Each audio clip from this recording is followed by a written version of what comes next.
Hello friends, welcome to more creative. दोस्तों नमस्कार, प्रणाम, अभिवादन स्वीकार करें। शुरू करते हैं आज की बड़ी खबरें। आज 13 अक्टूबर दिन शुक्रवार है, वही हिंदी महीना अश्विन और कृष्ण पक्ष की त्रयोदशी है।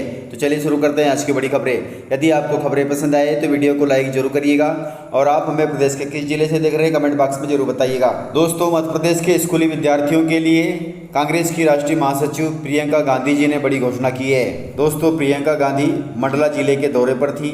मंडला जिले के दौरे पर उन्होंने बड़ी घोषणाएं करते हुए कहा कि कांग्रेस की सरकार आने पर जहां पर 50% से अधिक आबादी आदिवासियों की होगी, वहां पर छठी अनुसूची लागू की जाएगी। दोस्तों, छठी अनुसूची के अंतर्गत आदिवासियों को बहुत बड़े लाभ मिलेंगे। इसके अलावा प्रियंका गांधी जी ने कहा कि अनुसूचित जाति और अनुसूचित जनजाति के बैकलॉग पदों को तत्काल भरे जाएंगे।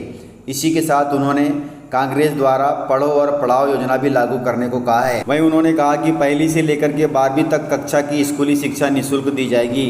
वहीं योजना के अंतर्गत कक्षा पहली से 8वीं तक प्रत्येक विद्यार्थियों को प्रति माह राशि भी दी जाएगी। वह राशि 500 रुपये महीने होगी। वहीं 9वीं से लेकर के 10वीं कक्षा के विद्यार्थियों को 1000 रुपये महीना दिया जाएगा और 11वीं से लेकर के 12वीं कक्षा के विद्यार्थियों को हर महीने 1500 रुपये दिए जाएंगे। इस प्रकार से प्रियंका गांधी जी ने घोषणा की है। यह घोषणाएं तभी लागू होंगी जब उनकी सरकार आएगी।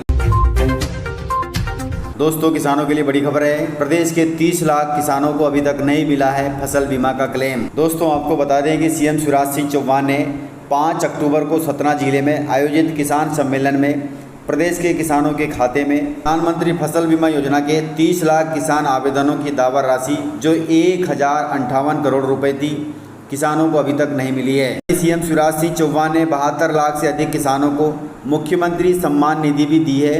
वह राशि 1561 करोड़ रुपए थी जो कि किसानों के बैंक खातों में आ चुकी है, लेकिन अभी तक फसल बीमा की राशि नहीं मिल पाई है। इस पर कृषि विभाग के अधिकारियों का कहना है कि राज्य स्तर पर प्रत्येक जिलों की सूची तैयार की जा रही है। यह जिलों में भेजी जा रही है। कई जिलों की सूची तैयार हो चुकी है। कई जिलों में सूची तैयार होने का कार्य अंतिम चरण में है। सूची तैयार होते ही फसल बीमा की राशि बैंकों को जारी कर दी जाएगी। फिर यह राशि किसान अपने बैंक अकाउंट से निकाल सकते हैं। दोस्तों, बताया जा रहा है कि इसमें भी समय लगेगा। हो सकता है कि अक्टूबर का पूरा महीना इसमें लग जाए। दोस्तों, कमलनाथ जी ने बड़ा बयान दिया है। उन्होंने कहा है कि बीजेपी में अंदरूनी मनमुटाव है, इसलिए वह चुनाव हारेगी। दोस्तों, कमलनाथ जी ने ट्वीट करते हुए कहा कि पराजय पराया बना देती है। अब ये बात भाजपा पर पूरी तरह से लागू हो रही है, क्योंकि भाजपा के चुनावी मंच अब मनमुटाव के मंच बनकर रह गए हैं। वहीं उन्होंने कहा कि भाजपा नेताओं की खोखली बातें शब्दों की बुनी हुई बड़ी चादर है, जिसे वो अपनी अंदरूनी टकराव के ऊपर डालकर आपसी दरार को ढकने की कोशिश कर रही है, लेकिन उनके भावहीन चेहरे सारी हकीकत बयान कर देते हैं। वहीं कमलनाथ जी ने कहा कि भाजपा एक मंच पर होकर भी एक नहीं है। प्रपंच के मंच सजाकर भाजपा यही नहीं, आगामी सभी चुनाव हारेगी। इस प्रकार से कमलनाथ जी ने बीजेपी को लेकर बड़ा बयान दिया है। दोस्तों, कर्मचारियों के लिए बड़ी खबर है।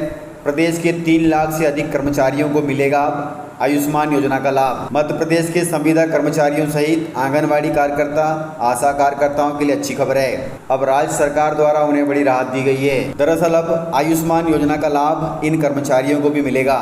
वहीं आचार संहिता लगने से पहले स्वास्थ्य विभाग द्वारा नियम में संशोधन कर दिया गया है। वहीं अब प्रदेश के लाखों कर्मचारियों और उनके परिवारजनों को हर साल 5 लाख रुपए की स्वास्थ्य सुविधा उपलब्ध कराई जाएगी।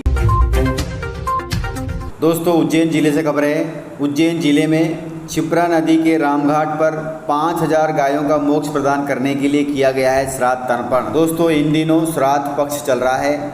सभी अपने अपने पितरों को मोक्ष प्रदान करने के लिए श्राद्ध में तर्पण कर रहे हैं, लेकिन गुरुवार को उज्जैन की क्षिप्रा नदी के रामघाट पर एक संत ने उनके आश्रम में अब तक मृत गायों को मोक्ष प्रदान करने के लिए श्राद्ध तर्पण का आयोजन किया।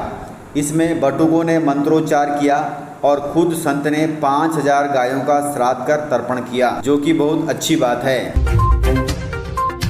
दोस्तों, पिछला रिकॉर्ड कह रहा है कि जिस दल ने आदिवासियों का मन जीता है उन्हीं की सरकार प्रदेश में बनेगी। विधानसभा चुनावों के मद्देनजर मालवा निमाड़ में आदिवासी वोटरों को प्रभावित करने के लिए हर पार्टी, चाहे वो कांग्रेस हो या फिर बीजेपी हो, भरसक प्रयास कर रही है। यदि पिछले 3 चुनावों की बात करें तो जिस दल ने मालवा निमाड़ की आदिवासी सीटों पर कब्जा जमाया है उसकी ही सूबे में सरकार बनी है। 2008 में भाजपा ने प्रदेश में आरक्षित 47 में से 29 सीट और 2013 में 31 सीटों पर जीत हासिल की थी, तभी जाकर के बीजेपी की सरकार बनी थी।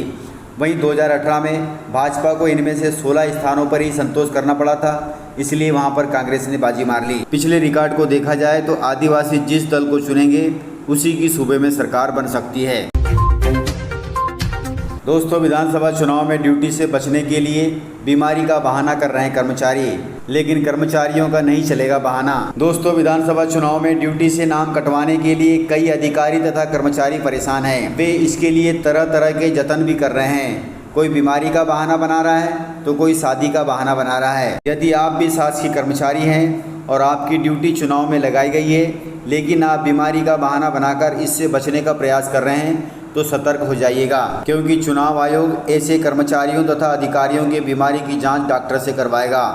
यदि रिपोर्ट सही पाई गई तो ही आप चुनाव में ड्यूटी से बच सकते हैं, अन्यथा आपको चुनाव में ड्यूटी करनी पड़ेगी। वहीं बताया जा रहा है कि इसके लिए ज़्यादा से ज़्यादा शिक्षा विभाग से आवेदन आ रहे हैं।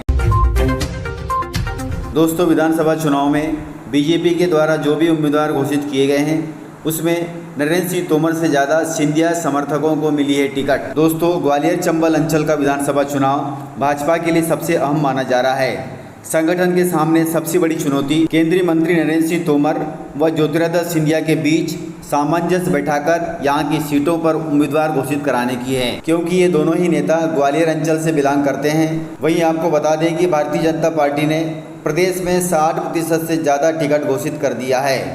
अंचल में समर्थकों को टिकट दिलाने के मामले में सिंधिया जी नरेंद्र सिंह तोमर से बढ़त बनाए हुए हैं। इस प्रकार से जानकारियां थी।